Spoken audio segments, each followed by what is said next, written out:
옥타비아누스입니다. 옥타비아누스는 시저가 실제 있는 시저입니다. 시저가 브루투스에 의해서 암살당한 후에 후계자로 지목되어 황제가 된 사람입니다. 그는 로마의 의사결정기구인 원로원에서 아구스토라는 칭호를 받았습니다. 그래서 가이사 아구스토라고 이름을 칭함받게 되었습니다. 아구스토는 존엄한 자라는 뜻이에요. 그러니까 황제의 존엄한 자라는 뜻이죠. 그는 로마의 역사에서 최초로 황제 정치를 한 사람이에요. 중국의 진시 황제와 같이 천하를 통일한 사람입니다. 그가 황제가 되기 전까지 유럽은 여러 나라로 나뉘어져 공화 정치를 하고 있었습니다. 국가 간의 전쟁이 많이 일어났습니다. 100년간의 전쟁으로 인해 사람들은 어때 불안하고 피폐해져 있었습니다. 그때 이 가이사 아구스토 옥타비아누스는 이런 유럽이 로마에 의해서 통일되면 평화를 줄 수 있다고 속삭였습니다. 그래서 여기서 그 유명한 팍스 로마나라는 말이 나와요. 로마의 평화 시대에 200년, 이 팍스 로마나 시대를 뜻합니다. 그래서 옥타비아누스가 절대 권력으로 유럽을 통일하게 되었습니다. 남으로는 아프리카, 서쪽으로는 영국, 또 동쪽으로는 소아시아까지 영토를 넓혔습니다. 그는 로마의 통치 영역 안에서는 전쟁이 없어졌어요. 실제로 로마 전 영역에 팍스 로마라는 말 그대로 평화가 주어졌습니다. 이 옥타비아누스, 가이사 아구스토가 이 큰 로마 나라를 유지하기 위해서 통치를 잡은 사람이 제일 먼저 하는 게 뭐겠습니까? 오늘은 천하의 호적하라고 명령을 내렸죠. 그 목적은 그들에게 어때요? 인구를 조사해서 징집할 수 있는, 전쟁할 수 있는, 징집할 수 있는, 또 그 다음에 세금을 걷기 위해서였습니다. 로마의 식민지였던 유대인들에게는 주로 세금을 거두기 위해서 호적명령을 내려졌습니다. 이 호적은 구레뇨가 수리오 총독되었을 때 처음 한 것이었습니다. 그 당시 이 구레뇨가 유대까지 통치를 하고 있었어요. 이 가이사 아구스토의 이런 호적명령으로 모든 사람들은 각각 고향으로 가야 했습니다. 자, 3절을 보십시오. 3절. 모든 사람이 호적하러 각각 고향으로 돌아가매. 그 당시 로마의 식민지 백성이었던 유대인들은 약소국이자 가난한 식민지 백성으로서 자신들의 하던 일을 그만두고 이 가이사 아구스토의 호적명령으로 모든 사람들이 고향으로 가야만 했습니다. 민족 대이동이 시작된 것입니다. 그들은 거의 일주일 동안 일을 하지 못하여 먹고 사는 것이 힘들었습니다. 그렇다고 가지 않으면 어떻게 됩니까? 그 나라에 사는데 많은 불이익이 찾아옵니다. 그들은 어쩔 수 없이 울며 겨자 먹기로 호적하러 가야 했습니다. 이 가이사 아구스토에 의해서 유럽은 전쟁이 그치고 유적인 평화가 왔으나 사람들의 내면에는 진정한 평화가 없었다는 것입니다. 진정한 평화는 힘으로 주어지는 것이 아니라, 힘으로 주는 것이 아니라 섬김과 사랑으로 주는 것입니다. 진정한 평화는 사람이 줄 수 있는 것이 아니라 하나님이 주시는 것임을 믿습니다. 집에서 큰 소리 친다고 평화가 있는 것이 아닙니다. 아버지가 집을 평정하기 위해서 큰 소리 땅땅땅 치고 뭔가 움직이는 것 같아도 그렇지가 않죠. 교회에서 일사불란하게 움직인다고 평화가 임하는 것이 아닙니다. 성령의 소원을 따라서 눈에 보이지 않게 서로 배려하고 사랑으로 섬길 때 그 안에 참다운 평화가 오는 것입니다. 자, 4절 5절을 보십시오. 4절 5절 같이 한번 읽어볼까요? 4절 5절 시작.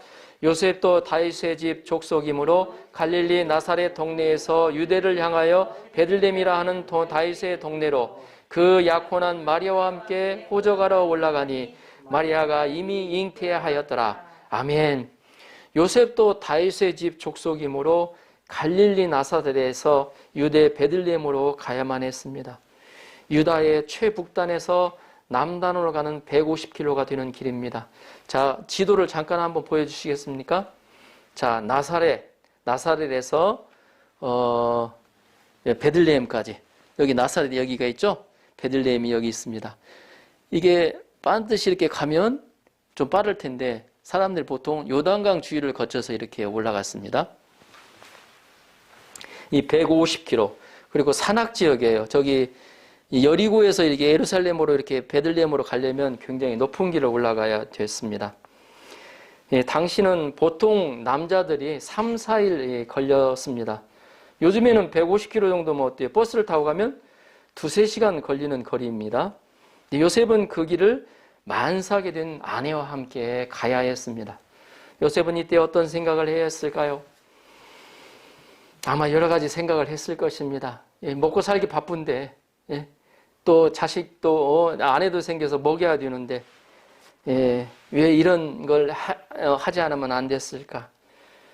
왜 하나님의 백성들이 하나님을 믿지 않는 이방 민족에게 이렇게 시달려야만 하는가 생각했을 것입니다. 당시에 유다가 식민지가 된 지는 거의 600년이나 되었습니다. 예, 도중에 100년 정도는 자유롭게 되었지만 계속해서 그 기간이 늘어났어요. 보면 계속되었습니다. 또한 마리아에게서 태어나는 분이 메시아라고 천사를 통해서 받았는데 메시아가 왜 이런 고통을 받아야 하는가 생각했을 것입니다. 하나님은 과연 지금도 무엇을 하고 계신가? 혹시나 그렇게 큰 일을 하신 하나님이 지금은 주무시는 것처럼 보였을 것입니다. 그러나 만약 요셉이 미가서 말씀을 기억하였더라면 그는 이런 가운데 소망을 보았을 것입니다. 기쁨이 넘치고 불안보다도 평안이 임하였을 것입니다. 그 말씀이 미가서 5장 2절 말씀입니다. 제가 읽겠습니다. 베들레헴 에브라다야, 너는 유다 족속 중에 작을지라도 이스라엘을 다스릴 자가 내게서 내게로 나올 것이라. 그의 근본은 상고의 영혼에 있느니라. 하나님은 BC 700년경에 미가 선지자를 통해서 메시아가 베들레헴에서 태어날 것을 예언하셨습니다. 하나님은 이 예언을 성취하기 위해서 옥타비아누스, 가이사 아구스도를 통하여 호정명령을 내리신 것입니다. 가이사 아구스도의 호정명령이 없었다면 요셉은 갈릴리 나사렛에서 베들레헴에 가지 않았을 것입니다. 결국 미가 선지자를 통해 예언하신 하나님의 약속은 성취되지 않았을 것입니다. 이를 볼 때 가이사 아구스도를 세우신 분도 하나님이시고 그에게 절대 권력을 주신 분도 하나님이시고 그에게 호정명령을 내리신 분도 바로 하나님이시라는 것을 알 수 있습니다. 하나님은 가이사 아구스도를 통하여 유럽 전체의 언어를 헬라어로 통일하고 모든 길을 로마로 통하게 하셨습니다. 이것은 뒤에 이렇게 역사가들이 봤을 때 생각하는 겁니다. 이를 통하여 복음을 세계화할 수 있는 모든 환경을 만들어 놓으셨어요. 예, 우리 그 창세기 때 그 바벨탑을 지을 때 하나님이 악하셔서 언어를 흩으셨잖아요. 이때는 복음을 어때요? 그들에게 만천하에 전하기 위해서 언어를 헬라로 통일하셨어요. 보면 이 가이사 아구스도를 통해서 하나님은 바로 그때 그 환경을 만들어 놓으시고 메시아를 보내신 것입니다. 우리는 가이사 아구스도 뒤에서 진정한 왕이 되어 세계를 통치하시는 하나님을 볼 수 있습니다. 또 볼 수 있어야 합니다. 진정한 왕은 가이사 아구스도가 아니라 하나님이시다는 것입니다. 아멘입니까? 우리가 진정한 왕이신 하나님을 바라볼 때 비록 가이사 아구스도가 호정명령을 내렸을지라도 소망이 생기고 힘이 솟습니다. 하나하나의 사건에 의미가 생겨납니다. 우리는 역사의 주관자 하나님을 바라보아야 합니다. 하나님은 눈에 보이지 않으시지만 우리를 보시며 세상의 모든 역사를 주관하십니다. 우리는 믿음의 눈으로 이 하나님을 바라보아야 한다는 것입니다. 우리 주위에는 보면 부질한 일이 많이 일어납니다. 우리 이성으로 이해 안 되는 일이 일어납니다. 때로는 우리는 어때요? 크리스찬이라고 모여가는 사람들이 있습니다. 우리가 원하는 대로 일이 되지 않을 때도 있습니다. 우리가 이런 것을 보고 또 듣고 생각하면 피곤해져요. 그러나 완전하신 하나님, 정확하신 하나님이 모든 것을 주관하신다는 것을 생각하면 힘이 나고 현재 상황이 힘들더라도 인내할 힘이 생깁니다. 이사야는 우리가 하나님을 바라보고 앙망하면 독수리 날개치며 올라감 같을 것이라고 하였습니다. 걸어가도 뛰어가도 피곤치 않을 것이라고 하였습니다. 또한 이사야는 하나님을 바라보는 자에게 우리가 생각하지 못한 두려운 일을 행하신다고 말씀하셨습니다. 시편에서는 사람이 불안해하고 낙심하는 이유는 바로 하나님을 바라보지 못하기 때문이라고 하였습니다. 우리가 하나님을 바라보면 하나님이 우리를 도와주십니다. 우리는 하나님의 도우심을 받고 마음의 평안을 누리고 하나님을 찬양할 수 있습니다. 우리는 가정에 문제가 있을 때도 가정을 이루신 하나님을 바라보아야 합니다. 우리가 직장에 문제가 있을 때도 직장으로 인도하신 하나님을 바라보아야 합니다. 나의 상관을 세우신 하나님을 바라보아야 합니다. 교회에서도 갈등이 있을 때 나를 교회로 인도하신 하나님을 바라보아야 합니다. 내가 갈등하는 그 사람을 이곳으로 인도하신 하나님을 바라보아야 한다는 것입니다. 국가에 문제가 있을 때도 지도자를 세우신 하나님을 바라보아야 합니다. 6절, 7절을 보십시오. 6절, 7절 같이 한번 읽어볼까요? 6절, 7절 시작. 거기 있을 그때 해산할 날이 차서 첫 아들을 낳아 강보로 싸서 구유에 누였으니 이는 여관에 있을 곳이 없음이라라. 아멘. 해산할 날이 그때에 찼다고 했습니다. 이를 보면 가이사 아구스토의 호정 명령이 얼마나 엄격했다는 것을 알 수가 있어요. 아니 만삭이 된 요즘에는 차 타면 가지만 쉽게 가지만 그 당시는 그러지를 못하잖아요. 만삭된 이 마리아마저도 호적하러 가지 않으면 안 되는 그런 상황이었다는 것입니다. 우리 한번 구유 한번 보여주겠어요. 말밥통. 예, 제가 한번 검색을 해가지고 예. 이건 아주 이쁘게 생긴 말밥통인데요. 예, 주위에 지저분합니다. 먹다가 남기고 떨어지고 남은 것들 예, 보면 예. 예, 그 다음에 이 구유에 누이신 예수님 그 다음 통입니다. 예, 여기 보면 거기에 어때요? 집들을 놔두고 예, 그 어때요? 그 강보 예, 천 있죠? 천을 놓고 그 다음에 이 구유에 예수님을 거기에 모셔 놓으셨죠? 보면 예, 상면. 예, 마리아는 베들레헴에 갔을 때 해산날이 차서 첫 아들을 강보로 사서 구유에 누였습니다. 요셉과 마리아가 베들레헴에 갔을 때 여관에 빈방이 없었습니다. 너무나 급박스럽게 호정 명령이 떨어졌기 때문에 사람들이 어때요? 다 몰리다 보니까 갑자기 오다 보니까 없었던 겁니다. 사실 또 빈방이 없었던 것도 좀 어떻게 보면 요셉에게 돈이 없었다고도 한번 생각해 볼 수 있습니다. 돈만 많이 주면 사람들이 어때요? 안방이라도 내어줄 수 있잖아요. 그러잖아요. 자기들이 다른 방에서 같이 겹쳐서 자든지 잤을 수도 있는데 요셉은 어떻게 보면 가난하였다는 거예요. 방을 구할 수 없었어요. 이 예수님의 부모님으로 부모님을 둔 분도 가난했었어요. 보면 사람들은 식민지 시대를 살면서 인심이 각박하여 만삭이 된 여인을 배려할 여유가 없었습니다. 요즘 일본에도 그러지만 어때요? 임산부, 노약자석은 반드시 설정해 놓잖아요.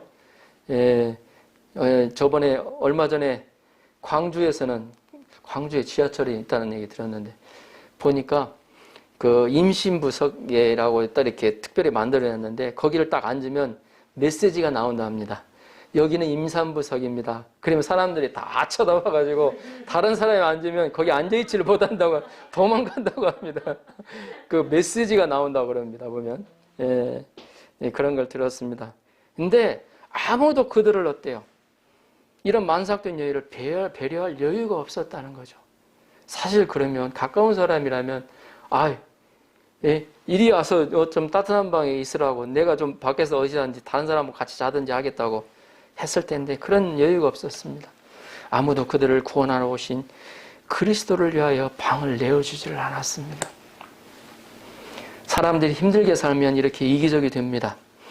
요셉과 마리아는 가난해서 아기를 마구간에서 낳고 구유, 말밥통에 누이자 슬펐을 것입니다. 그러나 메시아가 그 위에 누인 것에서는 하나님의 놀라운 섭리가 있습니다. 이것이 저에게 은혜가 돼요.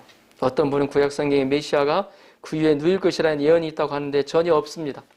다만 그 위에 누인 것을 통해서 하나님이 우리에게 말씀하신 것이 무엇인가 생각해 볼 수 있습니다. 자, 두 가지로 생각해 보겠습니다. 첫째는 하나님이 우리와 함께하러 오신 것입니다. 함께하기 위해서 그 위에 오신 것입니다. 이 마리아에 나타났던 천사의 말을 빌리면 예수님은 이 땅에 어때요? 왕으로 오신 분이십니다. 왕이 아무리 좋아도 가까이 하기엔 먼 당신이죠. 예, 가까이 하기엔 먼 당신입니다. 우리가 가까이 할 수 있는 분이 아니에요. 우리 대통령 보세요, 보면. 대통령 선거할 때는 같이 악수도 하고 막 그러잖아요. 그러다 대통령이 되면 어떻습니까? 함부로 가서 악수할 수 있는 분이 아니에요. 경호원이 딱 쓰죠. 그 다음에 경호원이 허락을 받아요. 당신은 다 미리 조사가 돼야 돼요.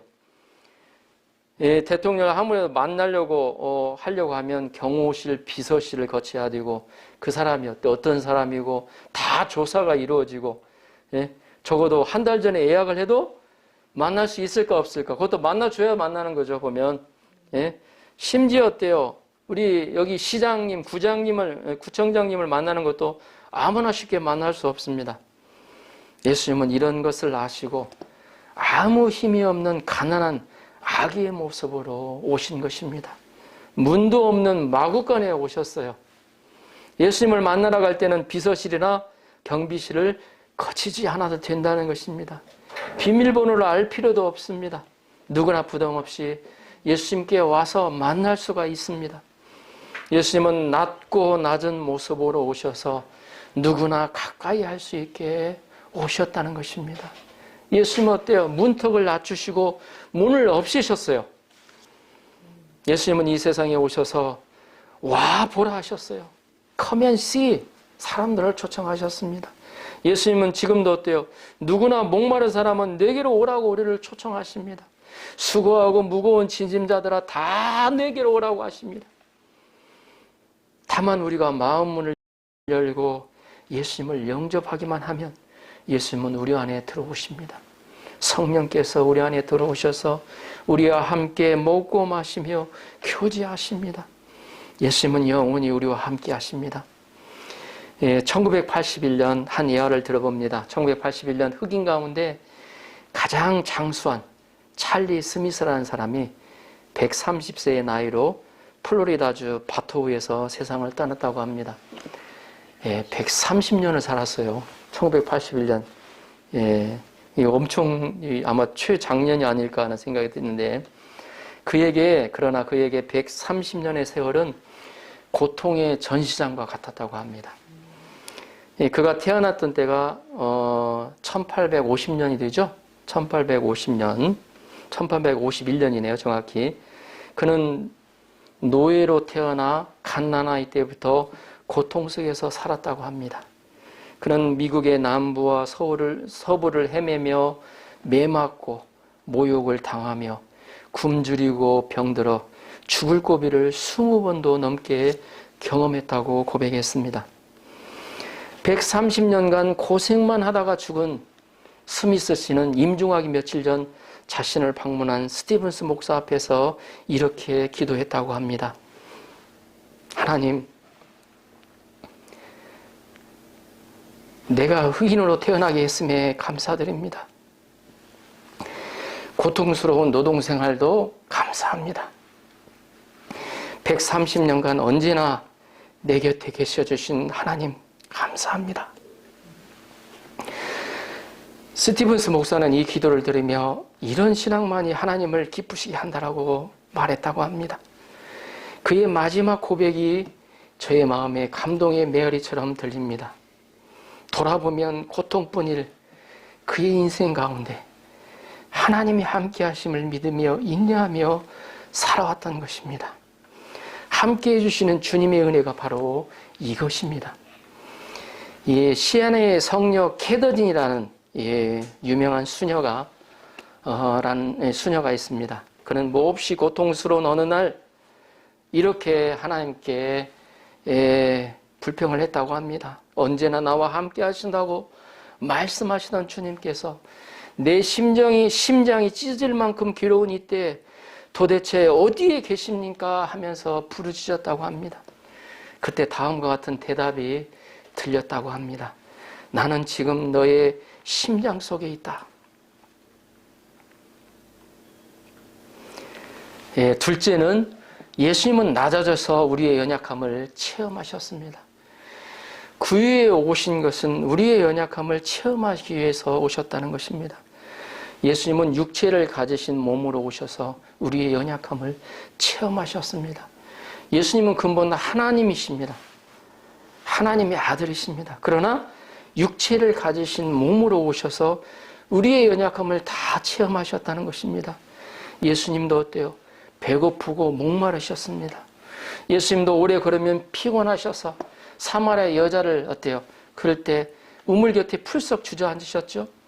예수님은 가난하게 사셔서 가난한 사람들의 고통을 체험하셨습니다. 화면을 통해서 누가복음 9장 58절 같이 한번 보시고 읽으시겠습니다. 시작.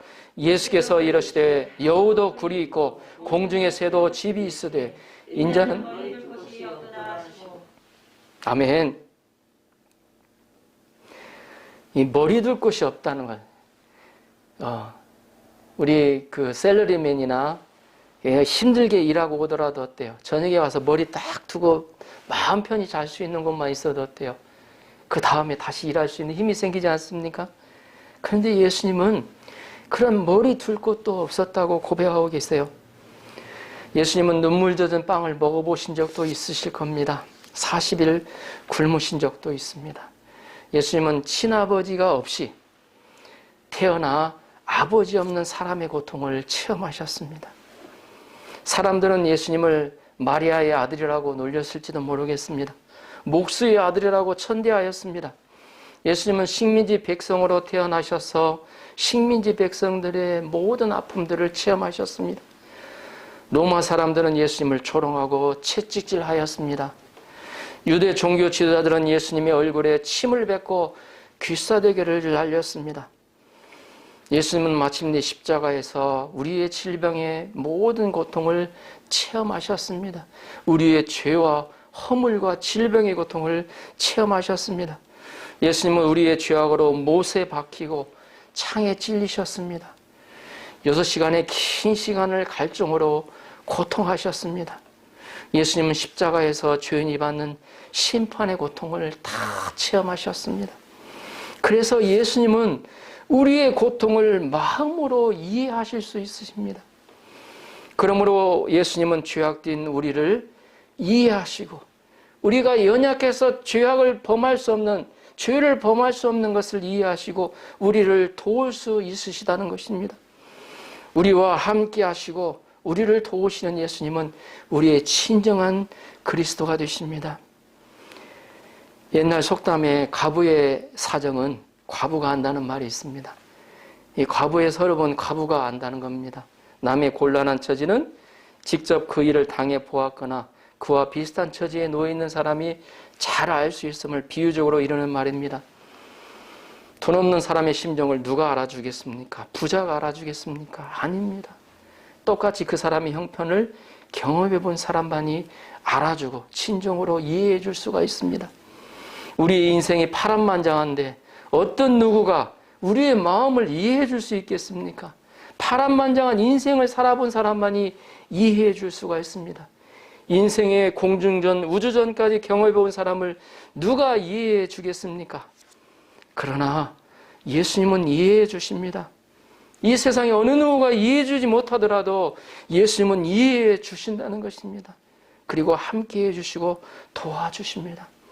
히브리서 기자는 이렇게 고백하고 있습니다. 화면을 통해서 히브리서 4장 15절 말씀입니다. 자, 함께 읽어보겠습니다. 시작. 우리에게 있는 대제사장은 우리의 연약함을 동정하지 못하실 리가 아니요 모든 일에 우리와 똑같이 시험을 받으신 이로되 죄는 없으시니라. 아멘.